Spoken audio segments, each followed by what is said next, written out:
जुग जियत रह भैया हो चंद्रहास भैया।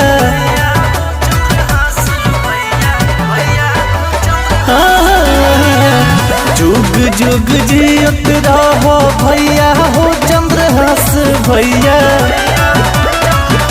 कि तहरा जिंदगी में आवे खुशहाली, जन्मदिन मुबारक बाटे हो।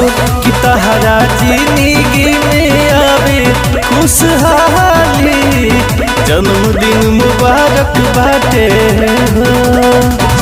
चंद्रहास भैया विजय चौहान की तरफ से और साथे साथे बाड़का भैया अर्जुन शर्मा जी की तरफ से और हमने के पूरा टीम की तरफ से रउआ के जन्मदिन के ढेर सारा शुभकामना बा। रउआ जीवन में अपना खूब उन्नति करी, खूब आगे बढ़ी, ये हमने के कामना बा। Happy birthday, love you.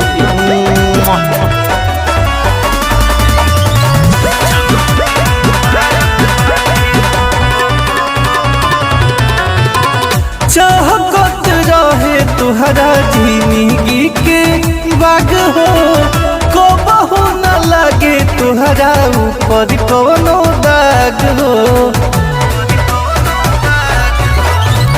चाहत रहे तुहरा जिंदगी के बाग हो, कबहू न लगे तुहरा ऊपर कवनो दाग हो। हर दम हरियर हरियर रहे हरियाली हो, हर दम हरियर हरियर रहे हरियाली हो। कि तुहके खुश रखस मैया शेरावाली, जन्मदिन मुबारक बाटे हो। कि तुहके खुश रखस मैया बीरावाली,